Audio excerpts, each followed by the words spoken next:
Coucou tout le monde, aujourd'hui on va découvrir les fantômes chinois à travers le roi des fantômes, Zhong Hui. Allez, c'est parti. Dans la pensée des anciens chinois, peindre un chien ou un cheval était considéré comme difficile, alors que peindre un fantôme était jugé extrêmement facile. Pourquoi? Parce que les chiens et les chevaux sont des animaux familiers que l'on voit tous les jours. La moindre erreur saute immédiatement aux yeux.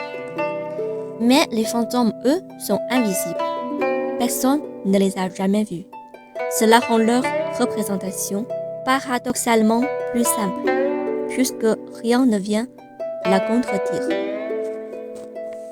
Un artiste de la dynastie Yuan, nommé Gong Kai, excellait à la fois dans la peinture des chevaux et celle des fantômes.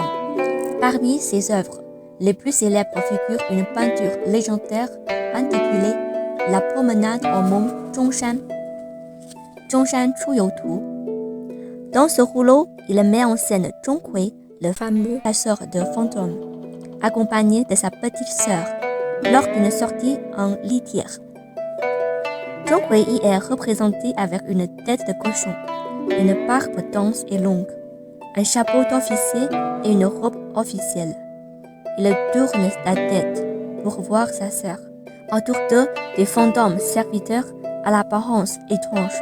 Certains ont une tête de cochon, d'autres un long visage de cheval. Leurs tailles sont irrégulières. Les avancent, portent des bagages, soulèvent la litière ou encore tiennent des gourdes. L'un d'entre eux est même attaché à une fine perche de bambou. Le tout forme une scène vivante, grotesque, presque burlesque. Pour bien comprendre cette œuvre, il faut d'abord revenir au contexte historique de son auteur, la fin des Song et le début des Yuan, une époque de bouleversement.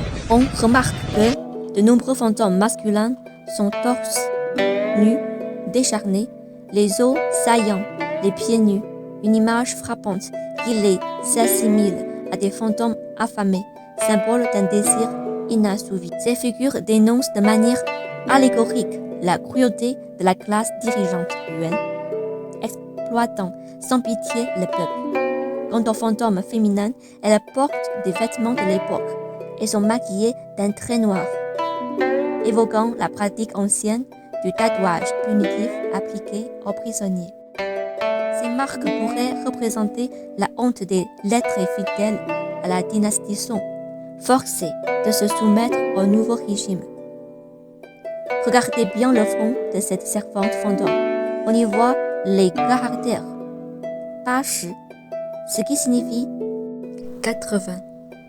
Cela pourrait vouloir dire qu'elle a été achetée pour seulement 80 won, une somme dérisoire à l'époque, ou bien que c'est le montant d'un pot de vin. À l'époque des Song, on marquait parfois les criminels au fer rouge avec des mots sur le visage. Ici, ce tatouage pourrait donc symboliser une faute liée à l'argent. Et ce n'est pas tout.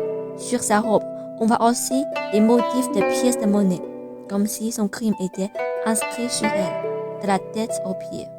Leurs robes sont ornées d'insectes vénéreux comme des scolopendres, des serpents, des rats ou des scorpions, symbole de la corruption, de la brutalité des fonctionnaires et du mal infligé au peuple.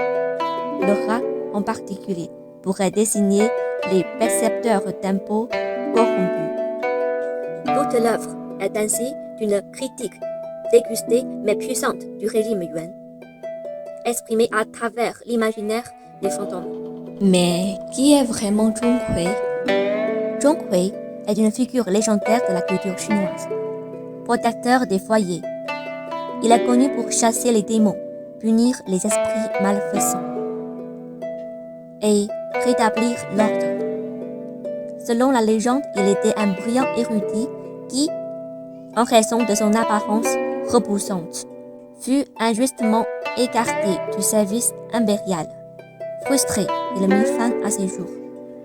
Touché par son destin, l'empereur le nomma après sa mort roi des fantômes, chargé de défendre les innocents contre les mauvais esprits.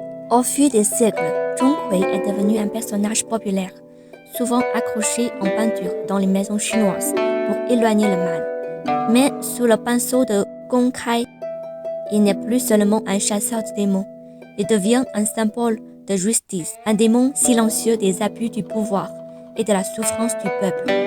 Ces peintures n'est pas seulement un chef-d'œuvre artistique, c'est aussi une allégorie politique, un cri de révolte masqué par l'imaginaire, un miroir des tourments d'une époque. Merci d'avoir suivi dans cette exploration du monde des fantômes chinois. Si cette vidéo vous a plu, n'hésitez pas à liker et à partager avec vos amis. Ciao!